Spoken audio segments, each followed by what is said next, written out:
Say this not only as Secretary of Defense, but also as a former soldier and a former member of the National Guard. The option to use active duty forces in a law enforcement role should only be used as a matter of last resort and only in the most urgent and dire of situations. We are not in one of those situations now. He also called Trump a threat to the Constitution, accusing the president of trying to divide America. Mattis said, quote, "Donald Trump is the first president in my lifetime who does not try to unite the American people, does not even pretend to try." Hey everybody, welcome to the Muckrake Podcast. I'm your co-host, Yates, Sexton. As always, I'm joined by my loyal friend and co-host, Nick Hauselman. We deal with a lot of serious subjects on this show. We try really hard to bring some hope. I think we've got some today. It feels like the protests have at least affected the national conversation. There's a lot of events to go over. Later on in the episode, we'll also be talking about online extremism and radicalism and the QAnon movement, which I know a lot of people like to make fun of, but we have Marc-Andre Argentino, an expert in online extremism and radicalization, here to tell us why we need to pay attention to this stuff. But in the meantime, before we get to hope, we talk about progress made. Unfortunately, everyone, we got to talk about Arkansas Senator Tom Cotton, who published an op-ed, an indefensible op-ed in the New York Times. The New York Times has now, imploded, Nick, has pretty much set themselves on fire trying to argue that apparently nobody read this op-ed before it came out. For those who are not familiar with it, Cotton, who is a fascist, there's no other word for it, argued for getting troops in the street to put down a rebellion by the American people, and more or less said that we should have widespread killing in order to restore law and order. Yeah, so it's another Thursday or whatever. But yeah, the New York Times is sort of roiled in wokeness, it seems like, as it's really hard to believe that like all the upper level management people didn't see a sitting U.S. senator's op-ed that's going to be published. It's not like even a lower sort of maybe a random person in the sphere who has a little influence and oh yeah, we'll just publish his op-ed. This is like a real person here. So either they're lying or it is as failing as Trump likes to call it for the New York Times. But let's not even ignore the point here, which is that he is advocating for sort of paramilitary, fascistic-looking police force stomping down on like the will of the people, which is exactly what we would report from other fascist countries in horror. And here we are, he's advocating for that here. Yeah, Tom Cotton was calling for blood in the streets, is what he was calling for. And the New York Times, which is the paper of record, or one of the papers of record for the United States of America, decided that this was a legitimate argument to put out into the world. Number one, it was a disgusting lapse in judgment. But number two, I think it showed us something.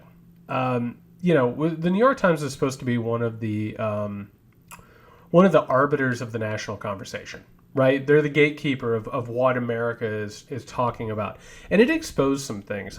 First things first, it exposed the fact that, and we've talked about it all the time on this podcast, the idea that politics in America is not left and right, right? It's actually more center to, again, full-blown fascist. The New York Times, thankfully highlighted it by spotlighting a fascist, as they have in the past. I mean, they gave Adolf Hitler more than enough copy and time, but it also showed that the New York Times, which is not concerned with every opinion, they talk like anybody can get an op-ed in there. And I'm somebody who's gotten 2 op-eds in the New York Times, and I was lucky to have that and lucky to have that platform. But this is a sitting U.S. senator. And what they did by spotlighting this is they showed that the wealthy and powerful in the United States of America are, and this is a little bit of your hope, people, they're very nervous about what's going on in this country. And they are having an internal argument about whether or not they should go full-blown fascist in order to maintain their power and their wealth. That's what's happening, and that's what this op-ed exposed. Okay, now the other thing that's going on behind the scenes here is that we've already are well familiar with people who want to use the op-ed as a way to apply for a job in the government, which when William Barr did it to weigh in on the Mueller report, he was then installed as the AG. This reeks of him wanting to be installed as the Secretary of Defense. Considering the fact that Mark Esper then comes out today and basically throws the president under the bus and sort of said, I didn't know anything about what was going on, clearing the Lafayette Park to get him to walk over for a photo op in front of the church. So, which was a lie.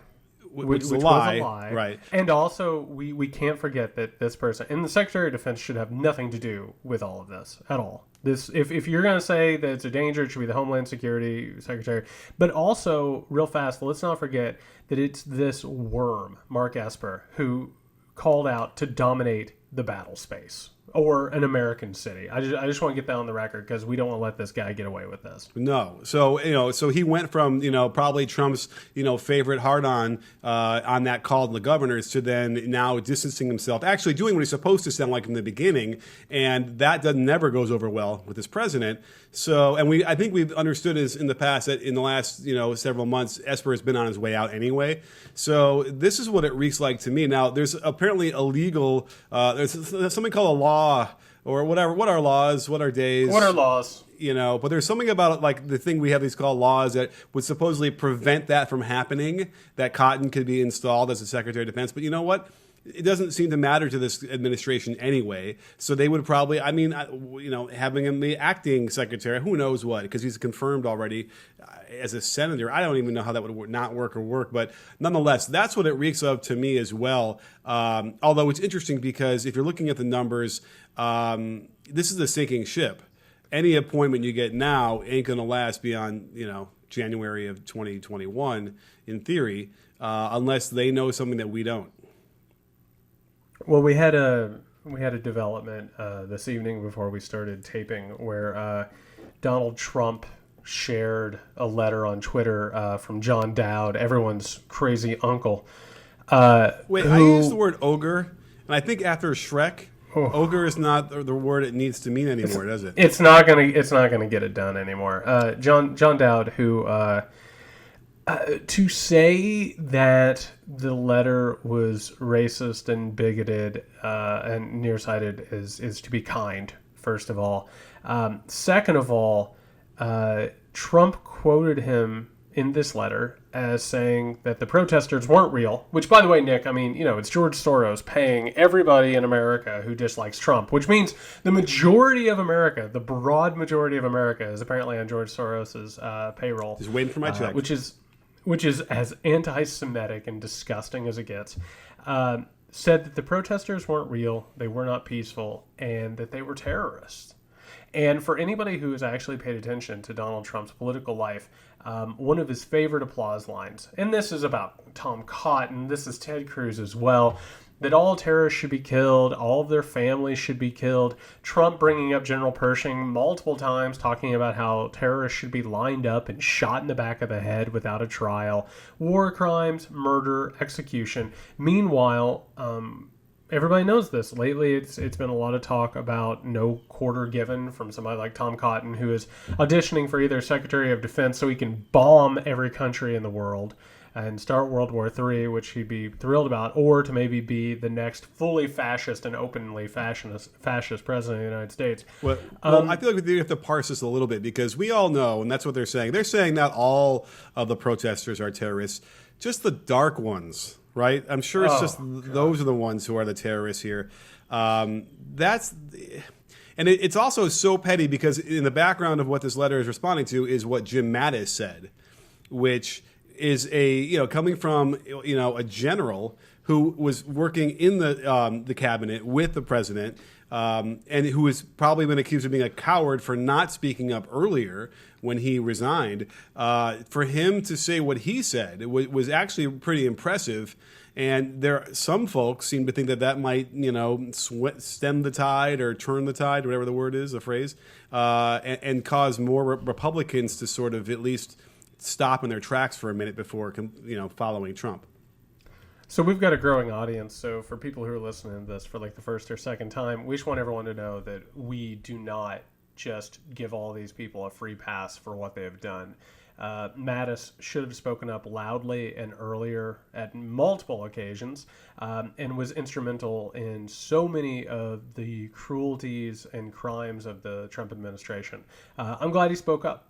And for anybody who hasn't read his statement, he said that Trump is a danger to the Constitution. And somebody like Mattis, for him to do this, he compared this to the Nazi regime, which is not something someone like him does lightly. You know, we were talking about this earlier.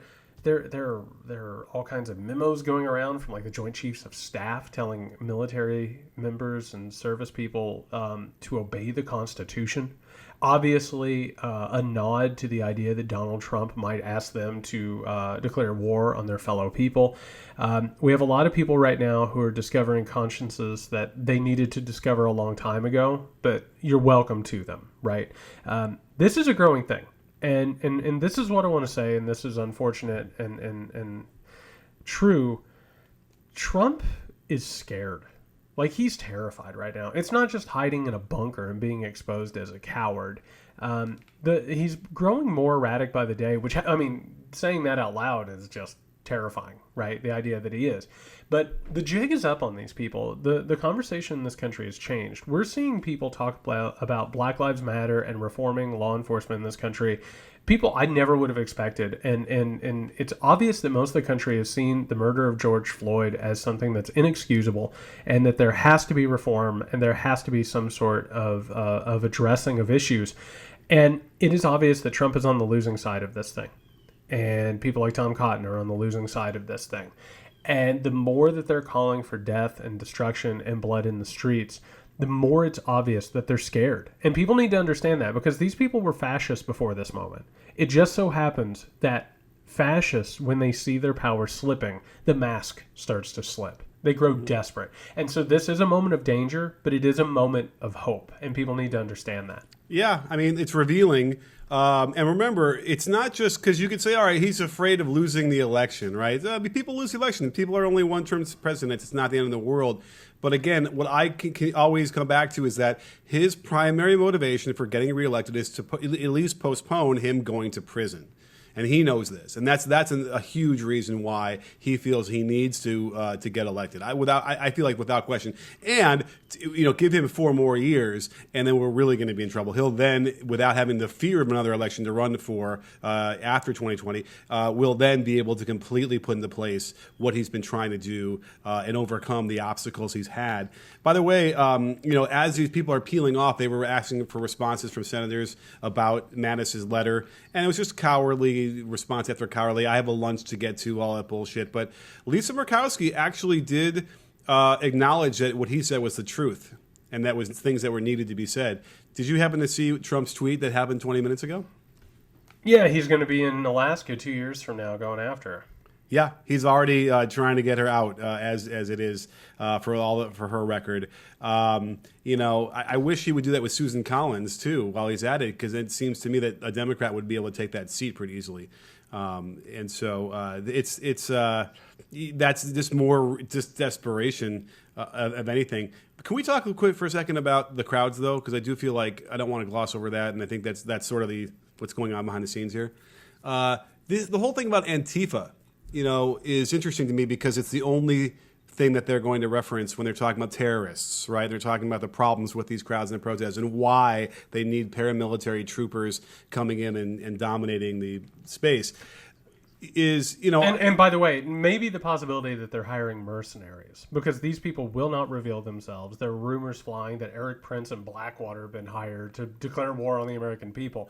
Just want to float that for people to understand that is something that people are right now very concerned about. But yes, and part of that whole deal is when you see these guys armed to the hilt, and they look like they're in some sort of military service, they won't tell you where they're from. Like there were reporters who were asking, and all they would say was, "We're from the Department of Justice." And there are some notions that they're from the Department of Corrections or from prisons. But I don't know. It's as nebulous. And again, we can get into Barr in a minute too about what he represents in all of this. But Antifa, what's interesting to me, what doesn't ring true during this whole course of the rioting, the looting, was that they were going to blame Antifa on the looting because that's never really been their MO.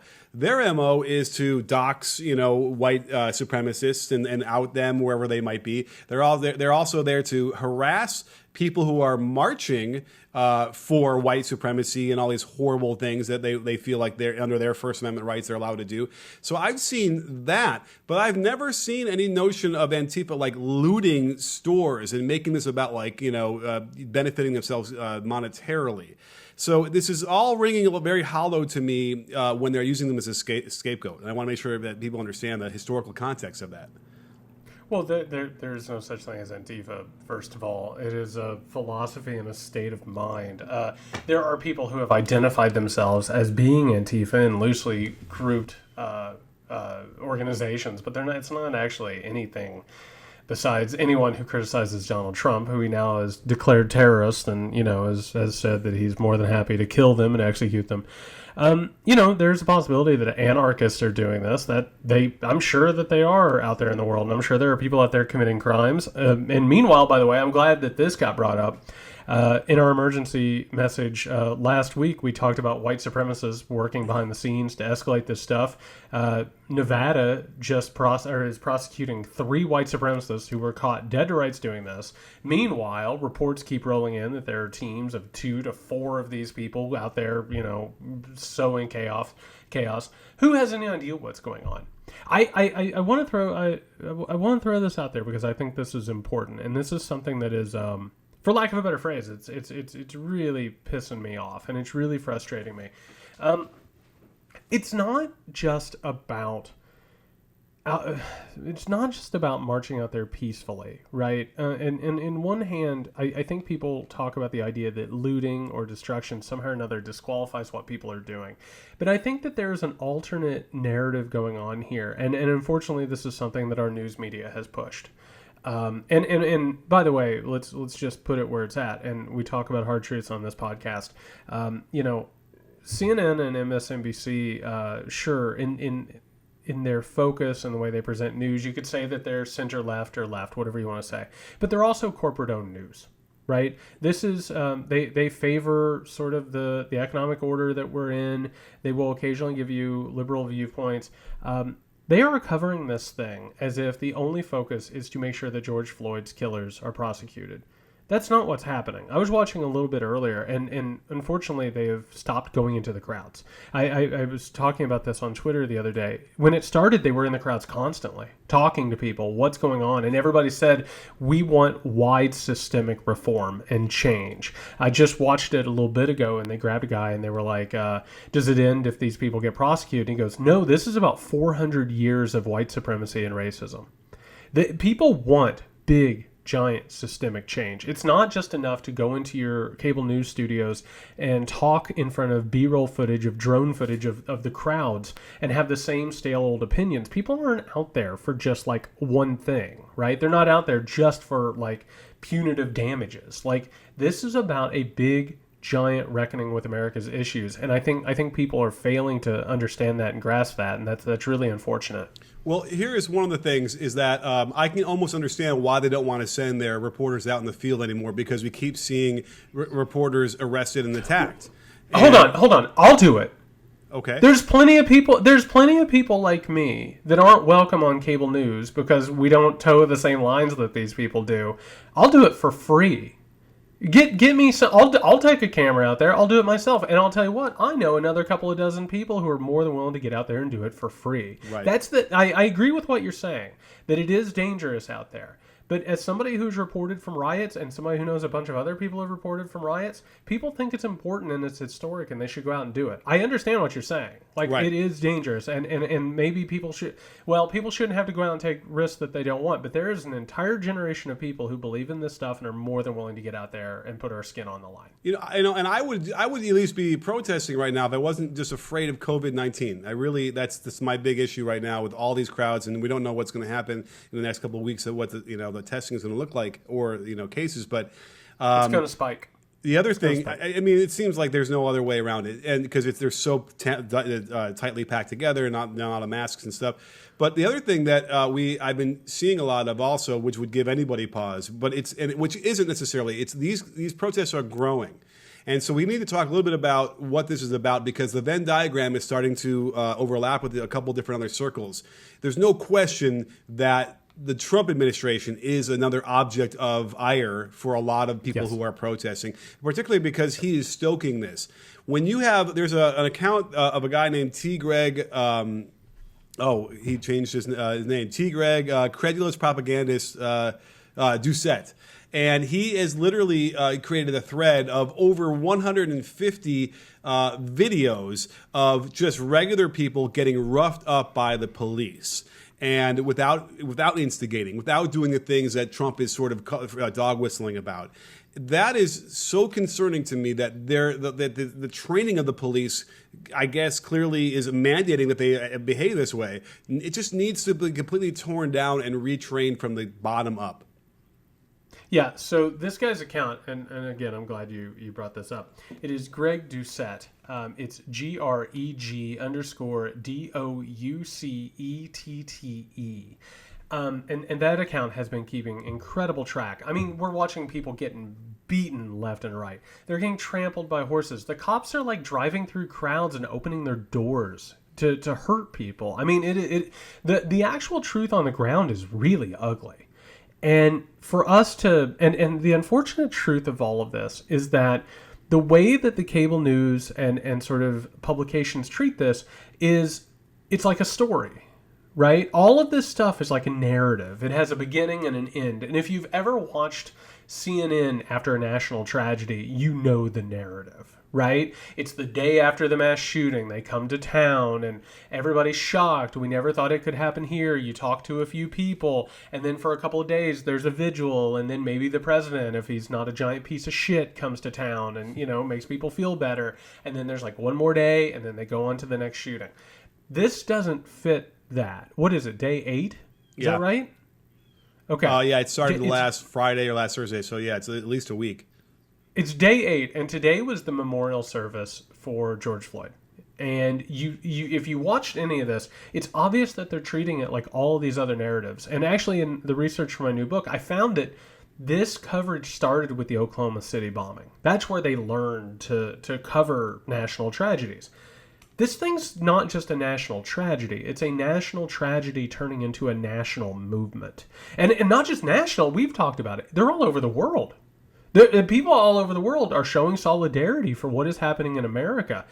There's all these incidents that are taking place on the street level constantly. People have been killed in this thing. There was a video of a guy who got his skull fractured, and as his friends were trying to carry him off, they begged the police to stop, and they shot them with rubber bullets. Mm-hmm. I mean, it is an honest-to-God ongoing crisis. And like you said, the president is just stoking this thing and making it worse, and it's not going to go away because these people actually want real and enduring systemic change. So we can't treat this like it's like every other spectacle. It's just not. I know, especially because, in the face of this, we keep seeing more and more people coming out. That's actually what's encouraging to me. So what I have been saying since November was that the only thing that would make me feel even halfway okay about November and Trump losing would be a 1 million person march on the Mall to the White House and in solidarity. And you know what? I think they're trying for it. What's that? They're trying for it on Saturday. Oh, they are? That's the word on the street, is they're trying for a 1 million person march in Washington. I should get in my car right now because that's what I'm talking about. And that, again, this is folding over into, and here's what's interesting. Trump is now, trying to evoke Nixon with this Law and Order all caps tweets. And he's doing it on purpose. We know that someone is, I don't think he's got the mental capacity to handle history studying, but he understands, he lived through it. This isn't really what he represents as far as what we're coming to in November. He is much more like LBJ, because LBJ was already in the office like him for 4 years, overseeing all this tumultuousness. And so he's trying to paint himself like Nixon, kind of sweeping in whatever, but it's under his watch as it is. So there's no question this is now morphed from, and certainly we need a national movement, an international movement to stop police brutality and also just the inherent racism that exists in the policing itself. But this is clearly morphing into a political statement against the administration, and Trump is too stupid to understand that he is not helping this. He's just giving more and more people more reasons to go out there, continue to protest. And that actually is giving me a lot of hope, because rather than dwindling numbers because of the fear of all these things, it's growing. It's really incredible. I'll just say it again. Fascists are scared. They really are. Like, this is the moment. And by the way, we've talked about it on this podcast already with these protests. It's sort of a perfect storm of things. It is a senseless, indefensible tragedy at a time of societal and political crisis, right? All of it has come together to create a moment of moral clarity. Mm-hmm. I mean, and Donald Trump, because he recognizes that, can't help but be terrified. And all of these things that he's been doing, and by the way, all day he's been signaling to white identity evangelicals, the cult of the shining city people. He's been doing this thing over and over and over again, and pushing this idea of killing protesters. I mean, that's the thing, is like, he's doing this to try and dissuade people from showing up. He wants to make people think that if they show up that they might be killed. And it's a gambit, and God knows what happens if people don't listen to him, you know. And if if he gets humiliated and he gets completely shown up, like he keeps getting shown up and humiliated, who knows what's going to happen. But again, and we try our best to talk about things in a serious manner, but also give you a little piece of something. They're scared, man. They know that this is bigger than them, and they know that they are in trouble. And when fascists are in trouble, that's when they slip the mask and they show themselves as fascist. And that's what's happening right now, right here. They're showing themselves for who they are. And if people think that you're alarmist or still don't want to believe it, look what they did at the border. They intentionally made the situation so horrible there. Yep. Is in some way to dissuade people from coming to this country. And it's the same thing he's doing now with trying to dissuade people from protesting. It's not working. And he hasn't had the capacity to have self-reflection and pivot and figure out a different way to do this. I mean, it's studied, like, scientifically. They know that once you even the show of force with the paramilitary garb that these guys put on and that kind of intimidation never works. It doesn't work. It actually just provokes all of the things that they're trying to put down. And so that, if they were to understand that and let the cops, the ones where you see the cops marching with these protesters are the protests that really work, that really function properly. And especially because, you keep seeing people saying, well, they were out past curfew, like as if they deserve it. And I still can't wrap my head around anybody that would argue that they deserve to get the shit kicked out of them for being out past curfew. Right? That is really what I don't understand. If you want to arrest them, they must have ways where you can train this so they can approach them and do this in a way where they can either arrest them, or they kind of have to run and not get arrested, but not to get hit over the head repeatedly with batons and shot with rubber bullets and to horrible consequences. That is what I don't get. Why peaceful protesting, to make their point, has to turn violent. Or maybe they can be stripped of all their military hardware, be defunded so we can pay for education and roads and healthcare, and be turned into members of the community instead of oppressors and an occupying army. I mean, there are ways to do this thing. I just want to point out, I thought you said an interesting thing.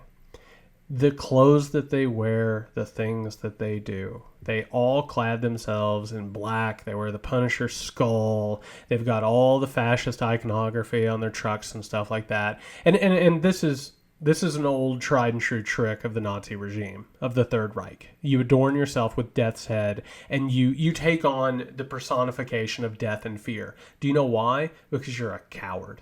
because you are a cowardly piece of shit. And here's the thing that we have not done enough of in this country, and recognize that fascism is the last bastion of the cowardly and the weak. These people shake in their boots, and the only way that they can overcome their fear is to pretend like they're above fear and to dole out fear, right? You're either the killer or the killed, you know, and it's to go out there and wage war against the people. And the truth is, you can't buy spine. You can't buy actual courage and human decency. And these people, they're pitiable worms. They are fascist. And that's the thing. We have to take the sting out of it. And every time that they go out there, they're beating women in the streets. They're shoving them over into curbs. They're trampling people with horses. They're cowards. And they need to be exposed as cowards, the same way that the president has been exposed as a coward. Because all of this lashing out and all this violence, it's just cowardom. That's all it is. Yeah, well, thank God we got Lindsey Graham doing a Senate committee investigation on Obamagate now. It was really, and he's really mystified as to why he's getting criticized for doing it today and yesterday. Thank God we have him around. Yeah, you want to talk about cowards who want to pretend like they're bigger than they are. I mean, he followed John McCain, a war hero, around like he was a little chihuahua at his bulldog feet for years. I mean, they're all cowards. That's what the Republican Party is all about, and they've just been shown time and time again to project outward because they are insecure and they hate themselves and they're cowards. And they have things in their closet they don't want people to know, and it can be blackmailed, basically, to fall in line. So, on that note, we are going to transition to my conversation with Marc-Andre Argentino. We're going to talk about online extremism and radicalism. He has a message I think you should hear. I think it's a really interesting look at a subgroup in this country that unfortunately is being radicalized and is dangerous, and we can't afford to laugh at him anymore. So here is Marc-Andre Argentino. Hey everybody, I have a real treat for you. We have a great guest lined up, and I've been so excited to get a chance to sit down and talk to Marc-Andre Argentino. Argentino is a PhD candidate in the Individualized Program at Concordia University, Montreal. His research examines how extremist groups leverage technology to create propaganda, recruit members to ideological causes, inspire acts of violence, and impact democratic institutions. He is an associate fellow at the Global Network on Extremism and Technology and an associate researcher at CEFIR. Marc-Andre, thank you for being here. Thank you for having me. It's great to be here with you. Well, just the introduction should tell everybody what this is about. On the Muckrake, we are really concerned about things that I think a lot of people, unfortunately, like to think are not important and sort of let slip through the cracks. I was wondering if you could give the listeners a little bit of an introduction. I certainly came across your research into a group that I think our listeners might be interested in. Can you talk a little bit about what you're focusing on, what you're working with? Yeah, so like you mentioned in the beginning, I'm very interested about the nexus of ideology, technology, and extremism. In that vein, I'm currently researching the conspiracy theory, which is rapidly morphing into an ideology called QAnon, and looking at how this decentralized community can pose threats to various institutions across the world, whether it's national security, public health, or democratic institutions, and getting an idea of the threat they pose and hopefully educate people to start taking these individuals seriously. Okay, so I unfortunately have spent a little too much time going down the QAnon rabbit hole to understand the phenomenon. And when you really look at, I mean, you start talking about it, and like the first thing that happens is people start rolling their eyes because you're talking about JFK Jr. faking his death. You're talking about time travel. You're talking about worldwide pedophile satanic ritual rings, and it sounds like madness because it's madness. But can you give the quickest summary of what QAnon is and maybe what it isn't?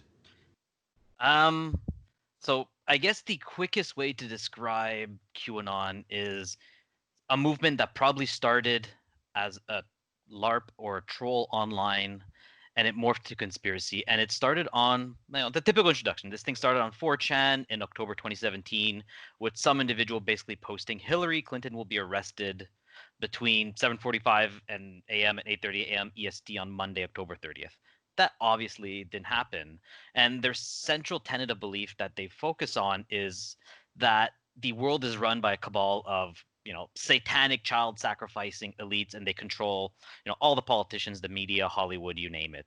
And this would have continued to happen if it wasn't for the election of their messiah, Donald Trump, who is basically aware of this cabal and is working with a group of military intelligence people to let the public know about their fight against the deep state, and that they're here to take it away and save the world and bring on some golden age of living.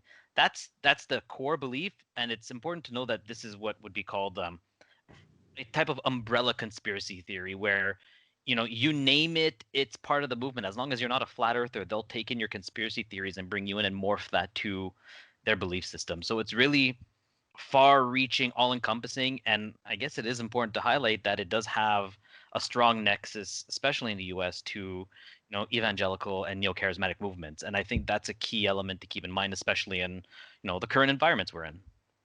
Well, so a couple things. One, it's like a digital technological age, new world order, totally evolving, bizarre conspiracy theory. For people who aren't aware, 4chan, 8chan, now 8kun are just like digital Wild West boards where it's basically like diving into the ugly subconscious of a human. It's really bad. And all of a sudden, one day, one guy shows up, maybe one guy, we don't even know who this person is, Yeah. pretending that they're a high-level military intelligence, Trump insider, freedom fighter, correct? Correct. And it's important to highlight, too, that this is not the first individual that did this on 4chan. There is something called the Anon genre, where individuals would go to these like messaging boards and claim to be someone with military intelligence. And even before 4chan, on the bulletin boards of the early 2000s, there's a very famous, internet myth of John Titten, the time traveler, who went on, and it went on You can for lose an months. afternoon on that guy. Yeah. So it's part of, this very niche internet subculture that not many people are familiar with. So it's good to keep in mind that this is not unique. It's something that's happened. It's built off existing cultures as well. Yeah, and so maybe people are wondering why we're having a conversation about this subculture. It's not just an online subculture now. It's something that, and I think this is something people struggle with, particularly when they look at things like Donald Trump or the New World Order thing or QAnon. They say there's no way people believe this stuff. There's no way that people are actually invested in this. But I mean, for some people, this has become a religion, correct? There is, and there's actually a QAnon church that was formed in February of this year, and I was attending it for its 14 weeks, I have 15 weeks actually of their services, and we're seeing organized religion. And it's not just evangelicals who believe in QAnon. There are plenty of those, but this is actually a church where QAnon myth narratives are included in neo-charismatic rituals, and that makes it something entirely different. And Yeah, can you? Sorry, go ahead. Well, no. I was just going to say, can you talk? Because one of your specialties is online radicalization and extremism. Can you talk about how that is involved with QAnon and why it is, considering that this is a conspiracy theory that says that America has been betrayed, that satanic child abusers control the world, and that everyone is in danger unless a war is waged against them. What happens from that? What are the potential consequences of this sort of an ideology? It's the potential consequences are far ranging. I don't want to just fearmonger in the sense that there is a spectrum to any type of threat, right? I think it's important to maybe point out a bit that QAnon has shifted from just a conspiracy theory to something that is closer to an ideology. And part of that is because of the fact that a key thing that's portrayed in QAnon narratives is the battle between good and evil. And it's very, very well highlighted that there's elements of theodicy, which is kind of a religious element of explaining why good or bad things happen in our world. And when you're trying to look at that stark contrast, it does make very clear for some individuals that when the world is black and white, it does lead to elements of radicalization. Now, radicalization in and of itself is not a bad thing. You could extreme ideologies, the radicalized process can lead to social change, can have a positive impact, but also it's one step away from radicalization to violence, which is where the concern is. And we've seen how, if Q is not providing answers to the individuals, the next step is, how do I help Q achieve this apocalyptic reality that he's been promising for years? And we've seen, a couple of cases of this over years, but even most recently was during the pandemic, was the case of Jessica Prim, where she got into her car, drove from Illinois to New York in the hope of finding Joe Biden, probably dispatching him. And, it was all built on the fact that 20 days before she got into her car, she had watched a QAnon conspiracy documentary called Follow the Cabal and started digging into Pizzagate and the whole QAnon movement. And 20 days from that first contact with the propaganda, she ended up, being arrested by the police. And that's the type of concern that I think is kind of a top of mind when it comes to the perspective of violent extremism. Just as an aside, so I first heard of Marc Andre's research in an interview, and Fall of the Cabal got mentioned, and I actually that night I spent 3 hours watching it, and Oh no.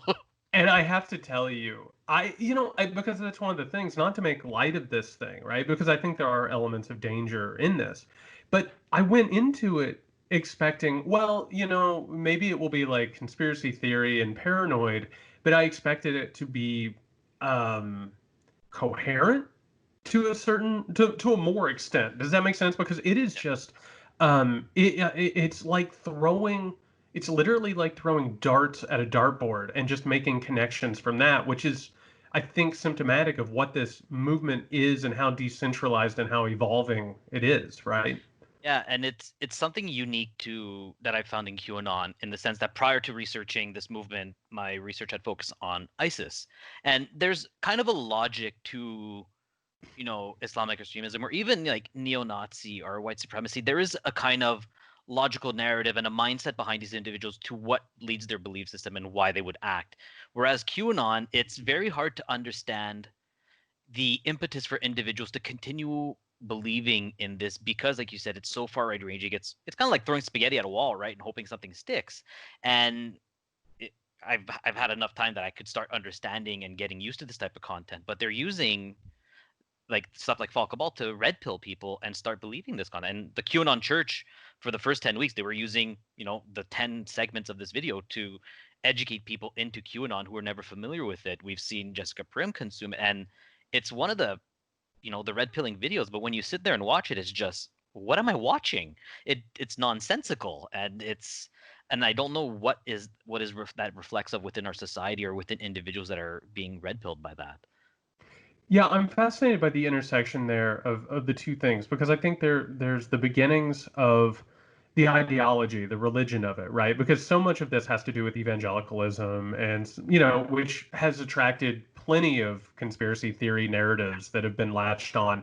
I mentioned it before on the podcast in my work that I grew up in white identity, apocalyptic evangelicalism, and it was like yesterday. We're taping this on Tuesday, June 2nd. So I'm kind of worried by the time this comes out, this will be more of a prescient conversation than we even wanted it to be. Yeah. But I kind of grew up in that culture, and so like it was like last night when Donald Trump posed with a Bible. Me and every other ex-evangelical I know saw that and knew immediately that this was a gesture towards apocalyptic Christianity, right? And so here's my question, because we've had, like you said, the woman who went to kill Joe Biden. We've had a person break into Comet Ping Pong Pizza in order to, I guess, liberate child sex slaves. And so what is it? What happens with the intersection of religion and conspiracy theory and things like an ISIS or a QAnon or something like that that gives it a definitive target in modern times? What is it there that is dangerous, or at least combustible, I guess is the better way of putting it? What is the combustible nature there? The combustible nature, I think, is usually when you're looking at radicalization of violence, it's an individual in an environment or an individual who is in a time of crisis. There's something that has to trigger an individual to want to act. Now, we've we were just in a period with a pandemic. We're now in an environment where we have a pandemic and race riots. And Let's be on economic an crisis. economic crisis and political crisis. And it's let's be honest, this is not what anyone expected when the ball dropped on on December 31st, going to January 1st, 2020. So we're in a period where there's so much uncertainty, so much fear, and we're seeking answers or we're seeking to act. And I think this is where these type of beliefs are dangerous. It's radical ideologies are an impetus for action. And like I was saying at the beginning, it could be an impetus for good. We've seen it historically on both the left and both the right. Like let's not single anyone. There's always good for action. But then the threat for violence is always there. And I think we're getting to a point now where this ideology is pointing towards individuals toward acting for violence. If it's, we've seen Jessica Prim, she wanted to go save the children that were there. Who does not want to save children? But it's the framework where this is presented that's concerning. It's, if these elected officials are part of the deep state, then they're not real elected officials. We could take them out. We want to tear down the government, tear down the establishment. In the crisis that we're in, those are scary subjects to broach, especially when powers that be or influences in the community have a very strong apocalyptic worldview in a population that is already primed for apocalyptic worldviews. And I think that's something we need to keep in mind, that a large part of the population is primed to receive these type of messages because of a Christian upbringing, it's Christian culture. Adding that to fear and anxiety is just, you're just throwing fuel to an existing fire. And it's who is going to come over, like who's going to be the bigger flame, what's going to catch fire, what's going to spread. And it doesn't take an entire community, it takes one individual or a few individuals within that community. Right. And I think it's really interesting because it's the dehumanization of it, right? Like it's this thing where all of a sudden we have a president who's declaring anyone who opposes him a terrorist. And especially in like the age of terror, you kill a terrorist before they kill you, right? Like, and what I've noticed in the QAnon thing, and this actually tracks with so many of the conspiracy theories I've seen with rising fascism and authoritarianism, it's always there is a threat, we need to take care of it. And so democratic institutions are infected and they can't be used, right? Because the QAnon narrative is that there are tons of extra legal matters up in the air, right? Like Trump is a liberty because they believe in Donald Trump, right? I mean, all of this is an ideology that supports him being almost infallible, right? Yeah. They even think he's Q, some of them, correct? Yeah. Oh yeah, and he's what he's what they believe is Q plus. He's Q plus. He knows it's not just the Q team, it's actually the president. And you're right. He's a messianic figures to these individuals, which, as you've written, you talked about yourself, it's there's other communities within the U.S. that see Donald Trump as a messianic figure as well, and that resonance just it should ring alarm bells to people. Yeah, and I that's what I think too, because like you were saying, it's like people in crisis and people who don't know what is happening or what's going to happen next. They really want some sort of ideology that makes them feel everything will be fine, right? Like all of these Q people, and they're sad. That's the saddest thing about it. Like when you look at like they're ostracized from their families, they're perpetually depressed that the great storm or the storm hasn't arrived yet, and they're waiting for some sort of larger thing than themselves to set things right, right? They want to believe that the world has order and that it's not just chaotic. No, and that's a key element to it. And it's this ultimately you're going to end up with a group of people that are frustrated. So we're in an environment where we can't necessarily discuss with these individuals in an internet space. If you know someone who's from QAnon, you could have these dialogues and question their belief and push the conversation. But having anyone that'll doubt their belief is just going to be either part of the deep state or liberal trash or whatever. So you can't have construction conversation. How do you defuse, something, an element like this? And I think this is why I've been trying to, as a religion scholar and someone who comes from a field of research on extremism, it's really trying to frame this in a way that we could explain the threat they pose from either its public health or national security or democratic institutions. And I think considering them like at least some type of religious movement is important, which is why I was recently looking at are are they probably something called a hyperreal religion, in the sense that you're taking these pop culture elements, conspiracy theory elements, with an ideological system? Because QAnon has a cosmology, they have a theology, and they have an anthropology to explain how humans behave and grow and change and impact the world around them. And if you're providing all of that, you provide a clear worldview to action. Now, right now, they're happy with being digital soldiers. We just want to type on our keyboards and get our messages out, and we're going to win this because, this is what the Trump team wants. They want to do an information war.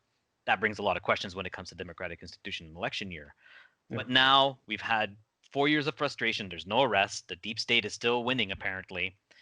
Every enemy is the vile, worst human being because of what they do to children and satanic rituals.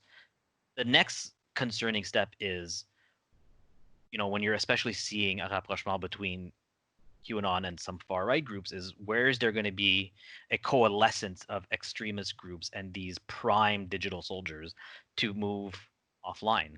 And I think it's important to highlight that there has already been at least one case of terrorism related to QAnon. There's the case, what's his name? It's Matthew Wright, the individual who drove his armored vehicle to the dam, to Hoover Dam. That's a case of an individual who's being charged on terrorist offense based on this conspiracy belief. We've seen an individual radicalized in 20 days. It shows that, yes, individuals were in crisis. Yes, they had different situations that led them, but it's enough that this is an ideology that provides a framework for them to take their online belief to an offline action. And I think that's where the concern is. And the offline action is violent. You've dehumanized your enemy. You're not going to treat them with kindness. You're not going to take a political solution because they don't believe there is a political solution because the institution's corrupt. So what does that leave these individuals as an option other than, an insurgent one to rise up and take it into their own hands? And this is the thing, is that they're primed for action. So I'll finish up with this. I think everything that you just said is backed up by fact. I think it's backed up by strenuous research. I certainly think, as a citizen of a supposed democratic nation, that this is something that we should be concerned about, that we should take seriously, that we should keep an eye on, that we should discuss. Why don't we? What is it about stuff like this that we laugh it off or pretend like it's not there? The same thing with like patriot movements, right? Or militias or secessionist or accelerationist. What is it about Western culture in particular, and America in particular, that keeps us from being able to look at this seriously, examine it, protect against it, and understand it?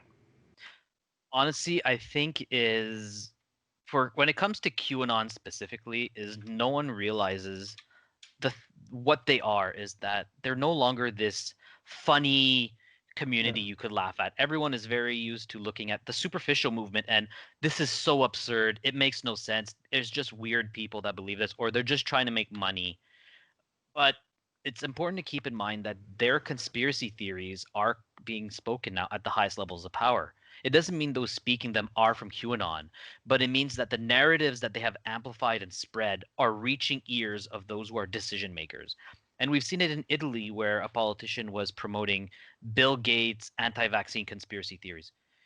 I've done my data work during the pandemic. QAnon has played a key role in amplifying the pandemic. It's not from them, but they were a major role in amplifying this. They've amplified a lot of anti-vax disinformation, a lot of conspiracy theories about individuals, and they're creating the groundwork that finds a resonance with those who already believe in them. And we've seen this not only in the US, it's been in Canada, it's in the UK, in Australia, in New Zealand, in Italy, and in Germany, among a bunch of other countries where QAnon is present. A lot of people have been saying, I shared a recent dashboard I have on CrowdTangle for Facebook data. I wasn't aware there was QAnon in Brazil and Latin America. They have a large population. Those are also populations in crisis with a populist government. There's a confluence of populist politics, of key tensions, a shrinking middle ground for political discussions, and a huge amount of polarization. But people are still taking these individuals not as a threat they pose, but as these like kooky tinfoil hat wearing individuals that live in the basement, where in reality they have a huge impact and they find resonance with individuals in the halls of power. And that, again, besides the national security threat individuals may pose, the threat to democratic institutions is something to keep in mind, where we already have a huge erosion of trust in experts, whether it's academics or journalists or politicians or any other source. And that is something that is another form of violence that's happening to our institutions. It may not be something we'll see now. It's not as flashy as a murder or an explosion, but the long-term damage this causes is something else that I think people need to be aware of. And that's also a scary conversation to have for a lot of individuals. No, I mean, it's truly terrifying. And these things pop up whenever states are incapable of handling their problems. You got to find some sort of ideology to handle the problem. Yep. All right, Marc-Andre, we're so glad to have you. Where can the people find you? Best place to find me is on Twitter. Marc-Andre Argentino. My username is @anglerfish, so 4NGL3RF1SH.